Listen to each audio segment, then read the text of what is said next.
శ్రీమహాగణాధిపతయే నమః. ఓం గురుభ్యో నమః. ఓం శ్రీమాత్రే నమః. పరమేశ్వర స్వరూపమైనటువంటి జ్యోతిష, వాస్తు మరియు ఇతర అనేకమైనటువంటి శాస్త్రములను మనకు అందించినటువంటి మహర్షులకి నమస్కారం. హయగ్రీవ హయగ్రీవ హయగ్రీవేత్యో వదేత్ తస్య నిస్సరతే వాణి జిహ్నుకన్యా ప్రవాహవత్. అరుణాం కరుణాతరంగితాక్షీం ధృతపాశాంకుశపుష్పబాణచాపాం అనిమాదిభిరావృతాం మయూకైః అహమిత్యేవ విభావయే భవానీ. శ్రీమాత్రే నమః. ప్రేక్షకులకు ఆ లలితాంబిక అమ్మవారి యొక్క అనుగ్రహం పరిపూర్ణంగా కలగాలని మనస్ఫూర్తిగా కోరుకుంటూ మనం ఈరోజు క్రోధినామ సంవత్సరంలో ఆదాయము, వ్యయము, రాజ్యపూజ్యము, అవమానము 12 రాసుల వారికి ఏ విధంగా ఉంది, మరి ఈ ఆదాయ వ్యయాల్లో కానీ రాజ్యపూజ్యం అవమానాల్లో కానీ ఒక్కొక్కసారి చూడ మనకు ఆదాయం ఎక్కువ ఉంటే సంతోషిస్తాం, కానీ వ్యయం ఎక్కువ ఉంటే భయపడతాం. అదేవిధంగా అవమానం ఎక్కువగా ఉంటే భయపడతాం, రాజ్యపూజ్యం ఎక్కువ ఉంటే బాగుంది అనుకుంటాం. అంటే ఏంటి ఇక్కడ వీటిని మరి ఇలాగే అనుభవించాలా ఈ సంవత్సరం అంతా? దీన్ని ఏదైనా మార్చుకునేటువంటి ప్రక్రియ ఉందా?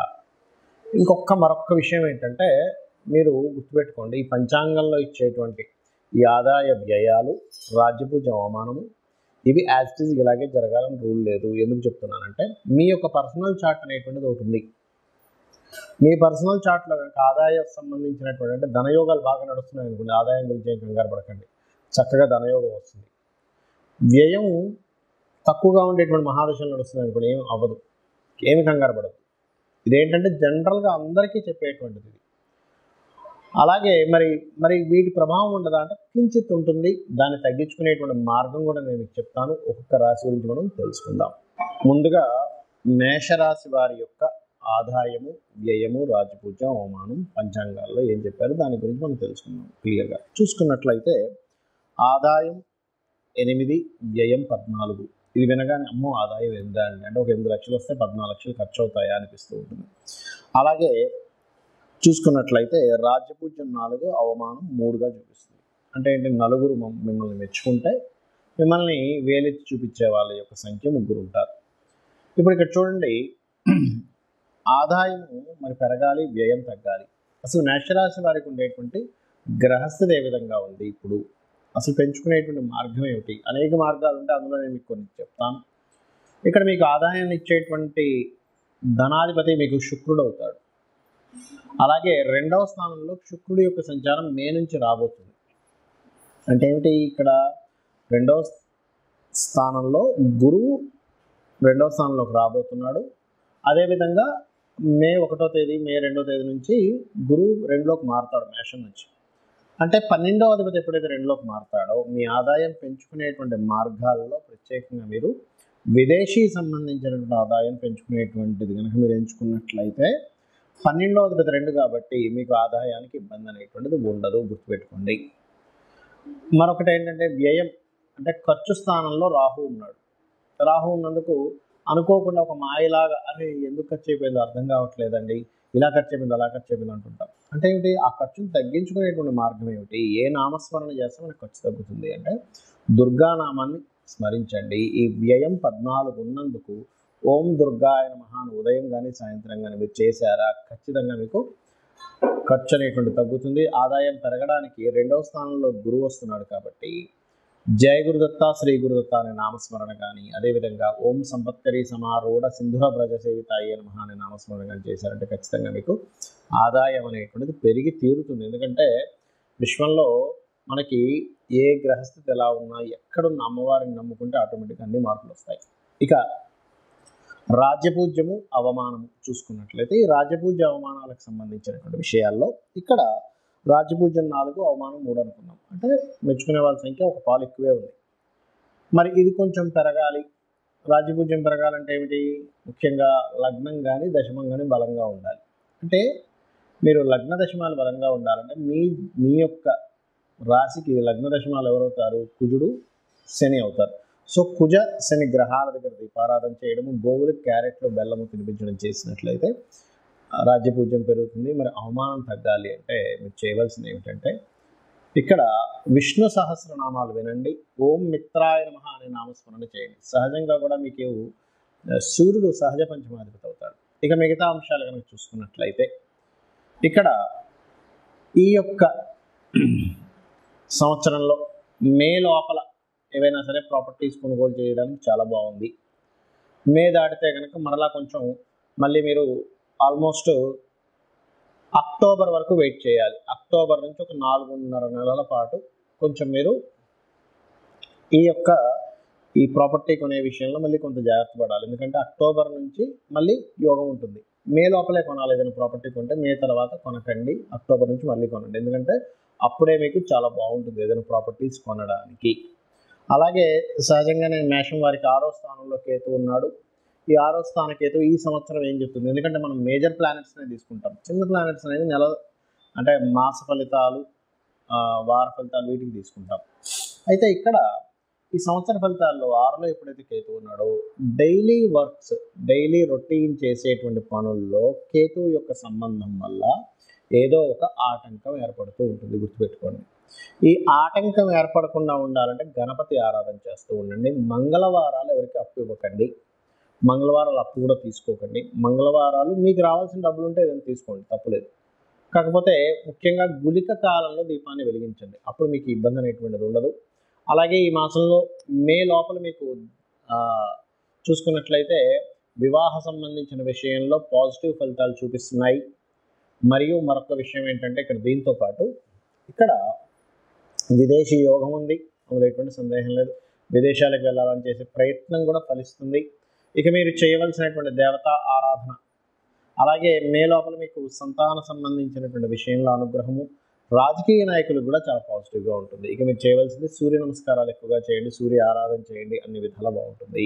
ఇక్కడ మనము సంవత్సర ఫలితాలు చెప్పుకున్నాం క్రోధినామ సంవత్సరంలో. మరి క్రోధినామ సంవత్సరంలో మనకి దేశవ్యాప్తంగా ఎలా ఉంటుంది?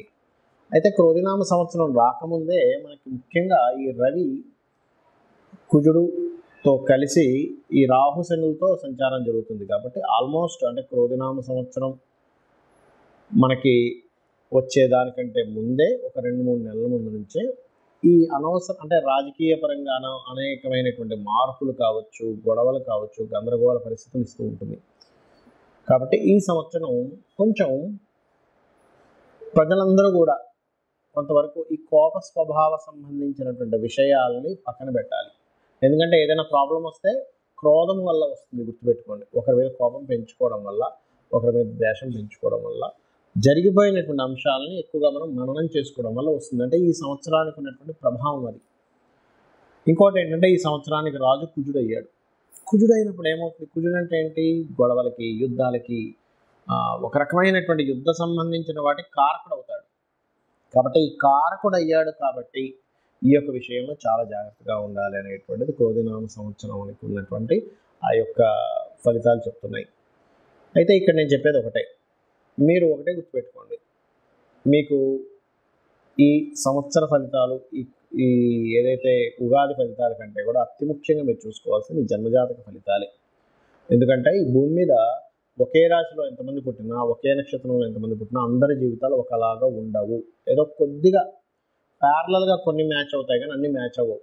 అశ్విని నుంచి రేవతి వరకు మీరు చూసుకోవచ్చు. ఎందుకంటే కొన్ని వేల జాతకాలు పరిశీలన చేసి శాస్త్రంలో ఉన్నటువంటి విషయాలను నేను క్లియర్గా ఒక రీసెర్చ్ చేసి చెప్తున్నటువంటి అంశం ఇది. కావాలంటే మీరు కూడా రీసెర్చ్ చేసి తెలుసుకోవచ్చు. ఎందుకంటే మేషరాశి వారందరికీ కూడా ఒకలాగే ఇప్పుడు నడవదు, వృషభ రాశి వాళ్ళందరికీ ఒకలాగే నడవదు. ఎందుకు అలాగా అంటే వాళ్ళు పూర్వజన్మల్లో చేసినటువంటి కర్మ వల్ల వాళ్ళకి నడుస్తూ ఉంటుంది. గుర్తుపెట్టుకోండి. అందుకని ఏమిటి, మీ యొక్క జన్మజాతకంలో ఎలా ఉంది, మీ జన్మజాతకంలో మీ లగ్నాధిపతి ఎలా ఉన్నాడు, మీ ధనాధిపతి ఎలా ఉన్నాడు, మీ ధనం ఎందుకు ఆగిపోతుంది, ఎందుకు రావట్లేదు, ఎందుకు ఎక్కువ సంపాదించలేకపోతున్నారు, మీ ధనాధిపతి చెప్తాడు. అదేవిధంగా మీరు ఏ డైరెక్షన్లో ఉంటే బాగుంటుందో మీ చతుర్థాధిపతి మీ పేరులో ఉండే వరకు చెప్తుంది. అదేవిధంగా మీ సంతానం ఎందుకు ఇబ్బంది పడుతుంది, లేకపోతే మీకు సంతానం ఎందుకు లేదు, లేకపోతే ఫ్రెండ్స్ వల్ల ఎందుకు మోసపోతున్నారు, రాజకీయాల వల్ల ఎందుకు టైం వేస్ట్ అవుతుంది, లేకపోతే క్రియేటివ్ ఫీల్డ్లోకి వెళ్ళి ఎందుకు బాగా రాణిస్తున్నారు, ఎందుకు రాణించట్లేదు అని మీ పంచమాధిపతి చెప్తారు. అదేవిధంగా అప్పుల పాలు ఎందుకు అవుతున్నారు, మీ షష్టమాధిపతి వల్ల తెలుస్తుంది. వివాహం ఎందుకు ఆలస్యం అవుతుంది అనేటువంటిది మీ సప్తమాధిపతి, ఎవరికి వారు ఇండివిజువల్గా ఉంటాడు సప్తమాధిపతి. వివాహం ఎప్పుడవుతుంది, ఎందుకు అవ్వట్లేదు, ఒకవేళ అయినా సరే ఎందుకు ఇబ్బంది పడుతున్నాం అనేటువంటిది 12వ స్థానం బట్టి తెలుస్తుంది. అదేవిధంగా అష్టమం అంటే ఆకస్మికంగా లైఫ్లో అనే సడన్ టర్నింగ్స్ ఎందుకు జరుగుతున్నాయి. అలాగే దశమాధిపతి అంటే ఇక్కడ ఒకటే గుర్తుపెట్టుకోండి, దశమ స్థానం అనేటువంటిది వృత్తి స్థానం, వృత్తి కారకుడు, లాభకారకుడు. అసలు ఎందుకు ఇబ్బంది పడుతున్నారు అంటే ఏదైనా ఒక లాభం ఒక వ్యాపారం కోసం ప్రయత్నం చేస్తున్నట్లయితే అసలు ఒకటే గుర్తుపెట్టుకోండి, ఎందుకు ఈ లాభ సంబంధించినటువంటి విషయంలో లాభాలు సరిగ్గా రాక ఇబ్బంది పడుతున్నారు అంటే మీ లాభాధిపతి వల్ల మనకు అక్కడ తెలుస్తూ ఉంటుంది.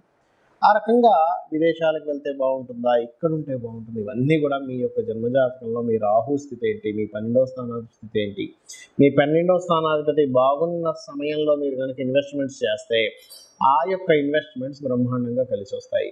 మీ ద్వాదశాధిపతి బాగోలేడు అంటే ఆ యొక్క సమయంలో మీరు చేసేటువంటి ఇన్వెస్ట్మెంట్స్ పనికిరావు. ఇది గుర్తుపెట్టుకోండి. ఈ రకంగా ఏంటంటే ఒక విషయం రెండు విషయం అని కాదు, అనేకమైనటువంటి విషయాలలో మీకు గుర్తుపెట్టుకోండి ఇబ్బంది అనేటువంటిది రావడం కానివ్వండి, ఇబ్బందిని ఎలా తొలగించుకోవాలనేటువంటి మార్గం కానివ్వండి, మీ జన్మజాతకంలో చాలా స్పష్టంగా ఉంటుంది. ఆ ఇబ్బంది తొలగించుకోవడానికి ఏవో లక్షలు ఎంతో ఖర్చు పెట్టాలనుకునేటువంటి భ్రమ నుంచి ఫస్ట్ బయటకు రండి. చాలా సింపుల్గా అమ్మవారి నామాన్ని స్మరించడం ద్వారా మీరు బయటపడవచ్చు.